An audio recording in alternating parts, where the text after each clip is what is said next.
Reswani Hidayah. Di sini saya akan menjelaskan tentang edukasi dari obat Milanta. Nah, sebelumnya kalian tahu nggak sih Milanta termasuk golongan obat apa? Milanta termasuk ke dalam golongan obat bebas karena di sini ada lingkaran yang diwarnai hijau yang menunjukkan Milanta termasuk golongan obat bebas. Sebelumnya kalian tahu nggak sih obat ini digunakan untuk apa? Nah, obat ini digunakan untuk mengurangi gejala-gejala yang berhubungan dengan kelebihan asam lambung, tungkak usus 12 jari dengan gejala-gejala seperti mual, nyeri lambung, dan nyeri ulu hati. Nah, sebelum kita meminum obat ini, kita harus mengetahui dulu dosis dan aturan pakai dari Milanta ini. Dosis Milanta dapat berbeda-beda pada tiap pasien. Berikut ada dosis umum Milanta berdasarkan jenis produk dan usia pasien. Nah, untuk Milanta suspensi, itu dewasa 1-2 sendok takar atau 5-10 ml diminum 3-4 kali sehari. Nah, untuk anak usia 6-12 tahun, itu setengah sampai 1 sendok takar atau 2,5-5 ml diminum 3-4 kali sehari.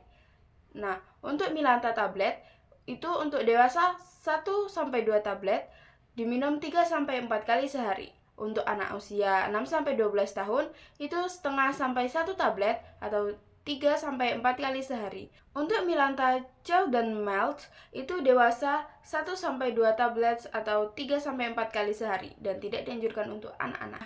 Sebelum mengonsumsi obat ini, kita juga harus tahu apa efek samping dari obat tersebut. Efek sampingnya yaitu sembelit, diare, mual, muntah, sensasi terbakar di mulut atau tenggorokan, perepesi rasa berubah, reaksi hipersensitivitas termasuk ruam.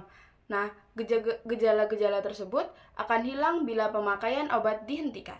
Apa sih interaksi Milanta dengan obat lain? Yaitu, produk Milanta dapat menimbulkan efek interaksi antar obat jika digunakan dengan obat-obatan lain. Sebelum kita meminum Milanta ini, kita juga harus mengetahui peringatan sebelum mengonsumsinya. Nah, peringatannya yaitu Milanta tidak boleh dikonsumsi secara sembarangan. Ada beberapa yang perlu diperhatikan sebelum menggunakan obat ini, yaitu yang pertama, jangan mengonsumsi produk Milanta jika Anda alergi terhadap kandungan yang ada di dalamnya. Yang kedua, konsultasikan dengan dokter sebelum memberikan produk Milanta kepada anak-anak. Yang ketiga, itu konsultasikan dengan dokter sebelum mengonsumsi produk Milanta jika keluhan yang Anda alami sudah berlangsung lama, kurang lebih 2 minggu, atau disertai dengan nyeri, perut berat, muntah-muntah, atau demam. Yang keempat, itu konsultasikan dengan dokter perihal konsumsi produk Milanta jika Anda menderita penyakit ginjal.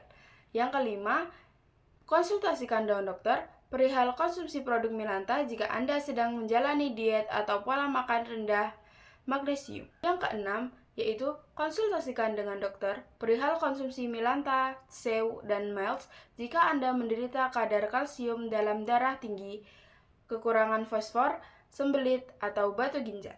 Yang ketujuh, itu konsultasikan dengan dokter jika berencana menggunakan Milanta bersama obat lain, termasuk suplemen atau produk herbal, untuk mengantisipasi interaksi antar obat. Yang kedelapan, konsultasikan dengan dokter perihal penggunaan Milanta jika Anda sedang hamil, menyusui, atau merencanakan kehamilan.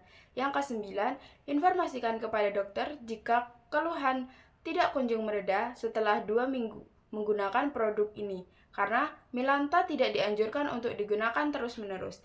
Yang ke-10, itu adalah segera ke dokter jika Anda mengalami reaksi alergi obat setelah mengonsumsi Milanta. Nah, sekian edukasi yang dapat saya sampaikan tentang produk Milanta yang tergolong dalam obat bebas.